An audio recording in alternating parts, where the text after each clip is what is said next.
New Comic Book Day is tomorrow, so let's go ahead and take a look at next week's New Comic Book Day with my top 10 comic book spec picks for New Comic Book Day next Wednesday, May 24th, 2023. Without further ado, let's get started.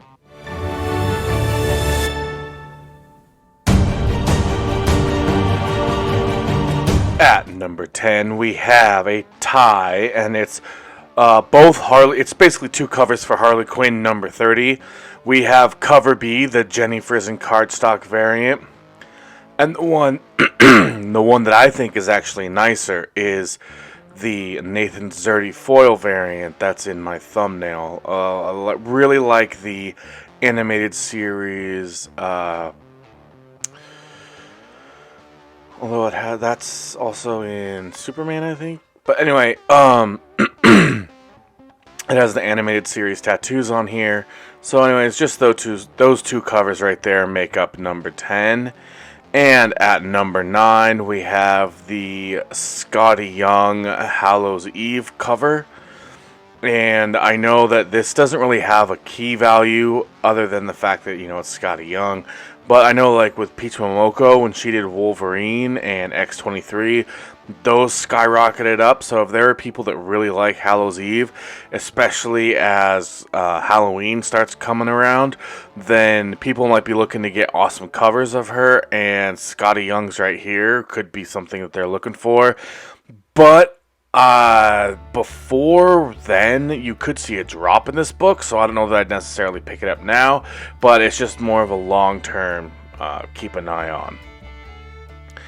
Now, moving on to number 8, we have City Boy number 1, and this one has the origin of City Boy on how he got his powers. He's already been introduced before, and then there is a cover. I believe it's a one for 50 right here. And it's just the design variant. Some people seem to love these. I actually like his jacket with his name being City Boy. But anyway, I don't know much about him or his powers or anything like that. So if that's why it's so far down on my list at number 8. But number 7, we have Fury number 1. And this one talks about how Fury is basically who is Scorpio. Fury's being chased by them. It's a new group, and I know that Sword actually saw a bump in Spec when they hit the MCU. Although I know it's a different period. Back then, Spec was kind of out of control. Any little thing you saw Spec on. So I don't know if this will have the same type of value if it hits the MCU. But simply because Sword saw a bump, I think that something like Scorpio possibly could. I don't know, I'm just, basing it off that. But like I said, it's a whole different era right now as far as Spec and MCU goes and all that. So it might not apply, so be aware of that. And next up, we have Dead by Daylight, number 1. At number 6. And it's just, an adaptation of Dead by Daylight, the video game, and I actually had a couple people comment on my FOC video for this book and say that they're actually pretty interested in it as far as a comic book adaptation of the video game. They think it might be pretty cool. I think it might be pretty cool too. What do you think? Let me know in the comments below. Moving on to number 5, we have Unstoppable Doom Patrol number 3. And this one, it says that there's a brand new metahuman that becomes a galactic fugitive. And so there you go. It's a DC spec, so it's the lowest one, but there is a first appearance. But ahead of that, at number 4, we have Iron Man number 1, the facsimile. It's Iron Man. I know he was like a C-list. Some even considered him a D-list character before the Iron Man movie with Robert Downey Jr., but there's no denying now that Iron Man was the glue, the Kickstarter, the foundation of the Marvel Cinematic Universe as we know it, and we all have seen what's become of it without him. So I think a lot of people going forward are going to be really interested in an Iron Man #1. This could be one of the stronger facsimiles. Honestly, I could see it even doing better than like an Amazing Fantasy 15 or something like that. Simply because I think I know I'm in my mid-30s right now, and I was in college when the Iron Man movie came out, and I had grown up sort of with Amazing Fantasy being the holy grail. So people just younger than me probably weren't. They probably saw Iron Man in junior high or high school era. Um, I had Tobey Maguire and all that in my junior high time. So I was a big Spider-Man AF-15, all that. But I think the generation after me, before they really came into it, like I didn't know about Amazing Fantasy 15 until about high school. So what I'm trying to get at here is I think a lot of these younger kids, if they're in their mid to late 20s and they're collecting, they may be wanting this book. And as it goes forward from here, Iron Man may be the one, so we could see a long-term play on these facsimile editions. The only thing is, they could always do reprints and facsimiles and stuff in the future, but we could see some long-term, I'm talking 5-10 year value in this, as those people start coming into their 30s and having that disposable income that I'm kind of starting to get now, and a lot of people in mine. And then, as they hit their 40s, it could be even more.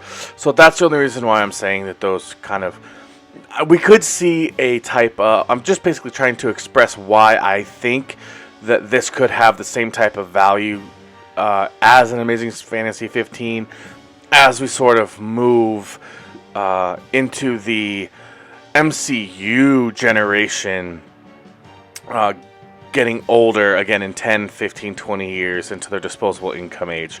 So anyways, that was a lot to talk about for a facsimile, but I think that was more of a commentary on the comic book sort of genre and era in and of itself, as opposed to just this book. So I hope you enjoyed that, a little bit of analysis, and if you agree, let me know. If you disagree, I'd love to hear why.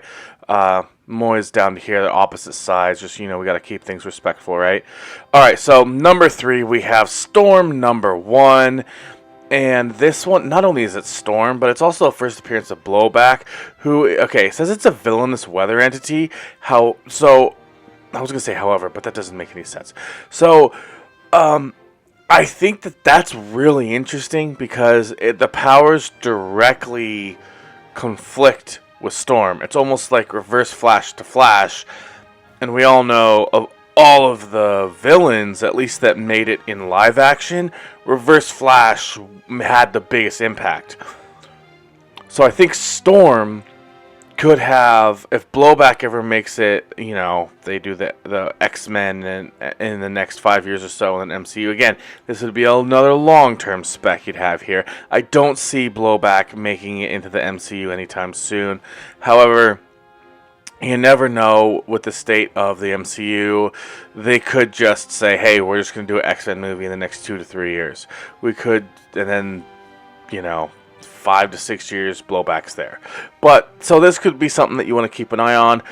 I probably am. I'm going to skip this one, but I could see it getting some value as one of those books that you just stick in your collection. I'm sure Ultimate Fallout 4 was kind of similar to some of those people. It's just a book you want to pick up and then stash, and you never know what's going to happen to it. But there's plenty of books like that. There's like Darkhawk #1 could be like that.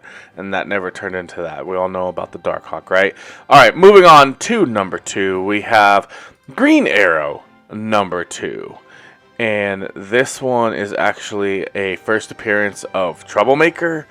And there's not much more than that. It's just that let me see. Oliver Queen and another lost member of the Green Arrow family are being hunted by the new villain, Troublemaker. I'm wondering if it's Speedy because of the Nakayama variant. The negative space is Red Arrow, but Red Arrow? Red Hood? Red Arrow? I don't remember. Anyway, yeah, so that's number 2. And before we get to number 1, I did want to remind all of you to please smash that like button, destroy that subscribe button, and clackety clack, light up the comments section. Let me know what you thought about my video.